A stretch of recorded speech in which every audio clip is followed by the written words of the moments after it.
we have an interview with Lizzie Carr. Miss Carr is an activist, author and adventurer. She's built a large online following and is passionate about the importance of valuing and protecting our environment. Joining us live, please welcome the remarkable Lizzie Carr to Climate Action Live. Welcome, Lizzie. Hello, thank you for having me. Yeah, it really is amazing that you're here. And not on your paddleboard, of course.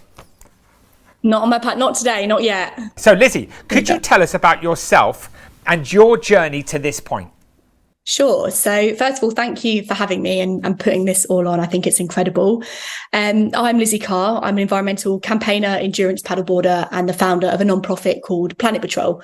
My journey very much began about 8 years ago when I discovered stand-up paddleboarding following a very unexpected cancer diagnosis in my mid-20s.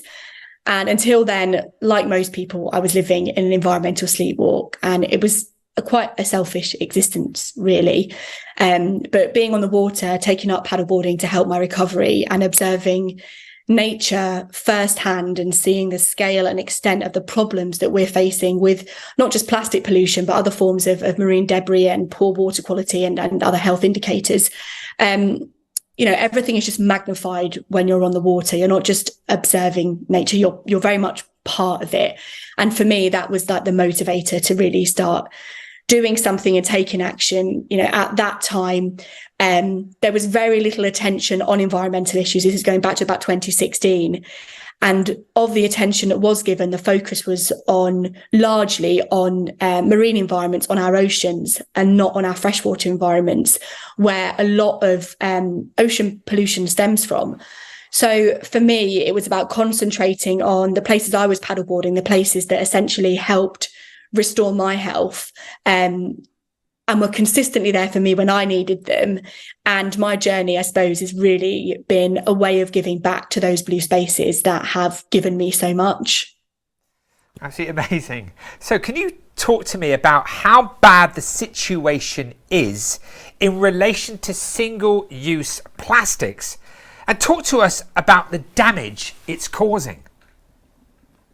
Sure. So the problem with single-use plastic, it's globally significant, and it stems from the widespread production, consumption, and improper disposal of plastics that are designed for single use. Around 99% of all plastic is fossil fuel derived, so contributes directly to greenhouse gas emissions at every stage of its life cycle. So that means if we carry on producing and consuming single-use plastics at its projected rate, which is set to be increasing, by 2050, it could be responsible for up to about 13% of our total carbon budget. So there's that side of it. And then as well as the environmental implications and the link with sort of the climate breakdown, there's the impact on marine ecosystems, wildlife, and even human health. So it's likely you've seen these more recent studies that have been found microplastics in the human bloodstream, even in the placentas of unborn babies. And there's links to wide-ranging health issues from cancers to birth defects. These have all been identified. So we're essentially this generation of human guinea pigs in a global experiment, yet to really understand the full effects of plastic pollution on our health. And that's a really scary place to be.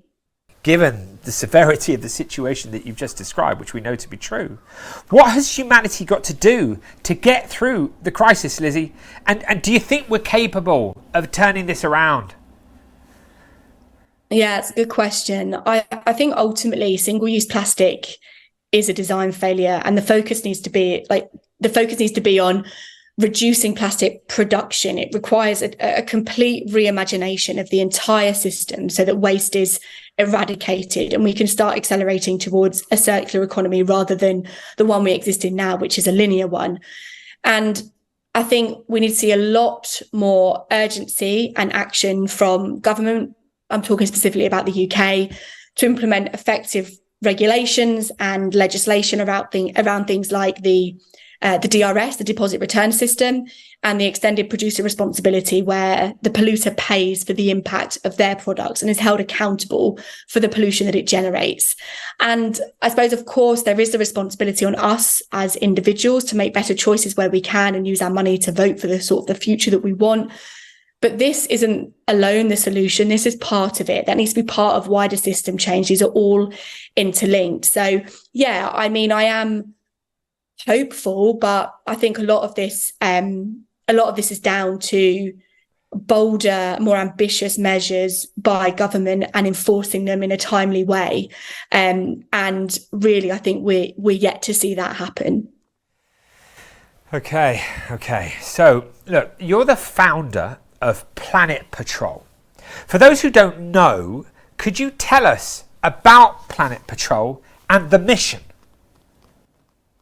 Sure. So Planet Patrol, I'll rewind a little bit. I set up after I did my first big endurance challenge to paddleboard the length of England. So shortly after my cancer diagnosis, I took on sort of a major endurance challenge to paddleboard the length of the country through our waterways, 720 kilometres over 22 days. And I photographed every single piece of plastic that I encountered as part of that journey.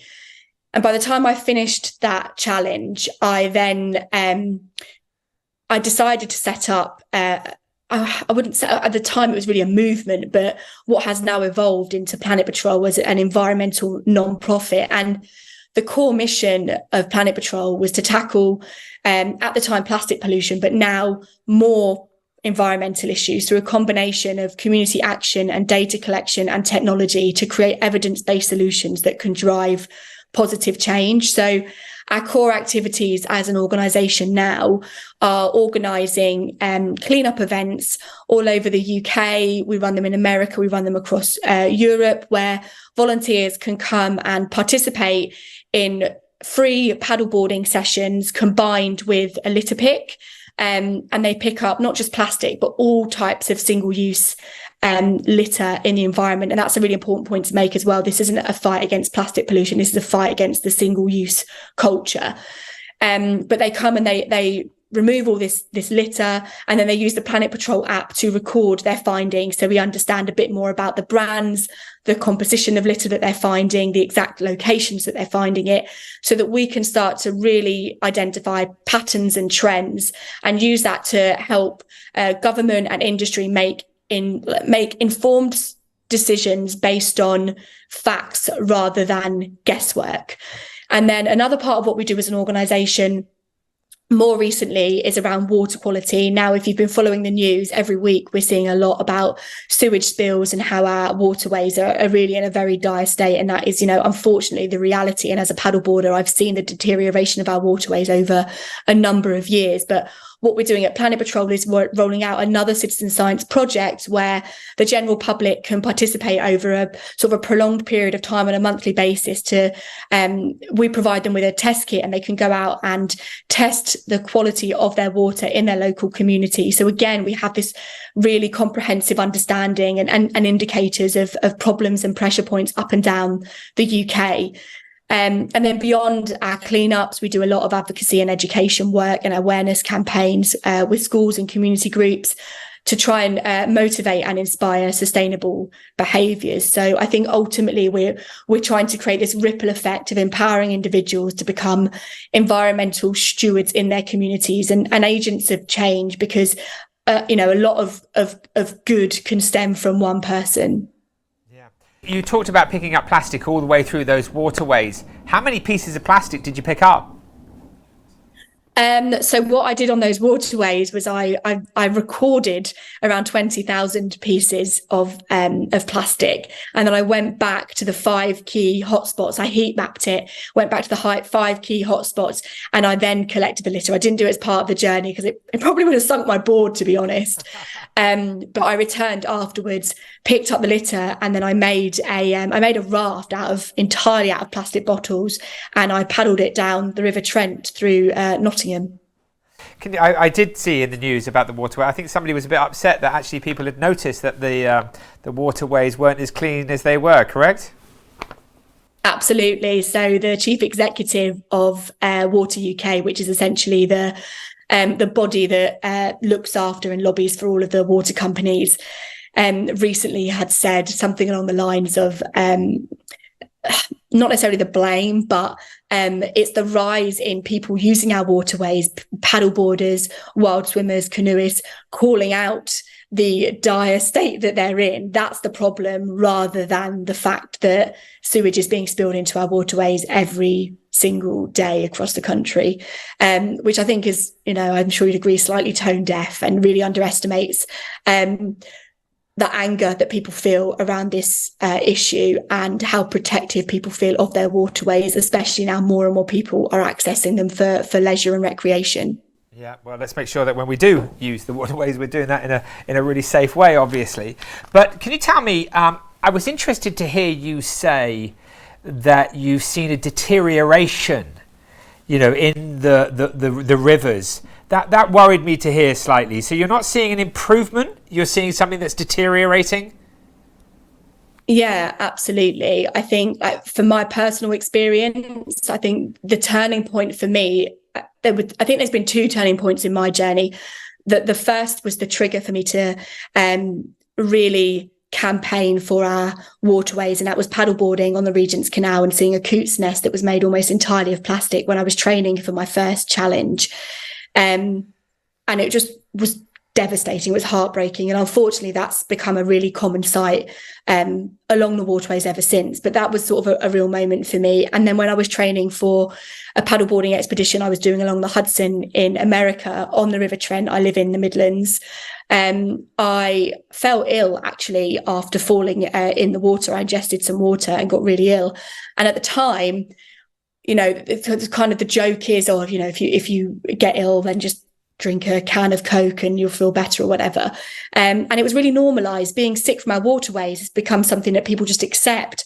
But actually, when you take a step back from that and you think about what that means, and what the situation is behind it, you start to question it a bit more. And I think that's where I'd got to in that part of my journey. I'd fallen ill. Why had I fallen ill? What's going on here? And that's when I started sort of looking more and more into water quality, invisible, hidden pollutants. Plastic is very visible. Single-use materials are very visible, but, phosphates, nitrates, changing levels of nutrients in our waterways, that's invisible. And that, the deterioration of that visibly on our waterways happens over a very long period of time. So the fact we're now seeing signs of it, like algal blooms and discoloration of our water and these horrific odours, is a sign of just a very slow and silent deterioration of them over the last 20, 30 years.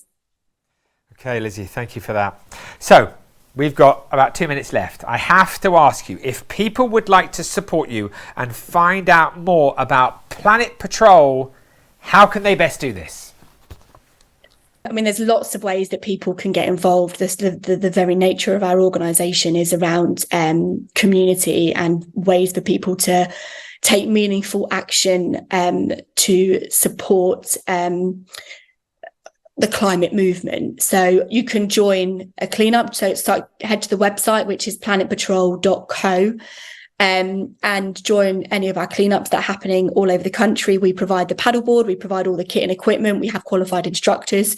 You just need to go out and pick up litter and download the Planet Patrol app to record your findings. You can also just go out on your own, walking the dog, picnic in the park. Anytime you see any litter, plastic, metal, cans, anything like that, just record it in the app. That's all data. That's all really valuable. And that really helps us over a long period of time start to understand what's going on in our terrestrial and freshwater environments. We run a program called Community Guardians, where people are effectively the voice of their local communities, and they do a lot of activities within the local communities. We're just recently signing up a new cohort for that, so people can become community guardians and sign up via the website. And you can express interest in taking part in our water quality testing program as well. So I mentioned earlier that we'll be doing a nationwide citizen science rollout later this year. We're looking for people to sign up to be part of that over a 6-month period, measuring and recording data via the app again on their local waterways, rivers, canals, lakes, streams, anything like that, either every 2 weeks or every month. So it's a big commitment, but it does give us incredibly valuable data that just isn't being captured elsewhere. Lizzie, absolutely incredible. I mean, what an opportunity for everyone. Planet Patrol, follow Lizzie Carr and find out more about how you can get involved. God, I wish I had the time to be a part of that, but it's wonderful telling people about your incredible, story, Lizzie. You're a total inspiration. Congratulations on everything that you've done. Thank you ever so much. Appreciate your time today and letting me share my story and what we're doing at Planet Patrol.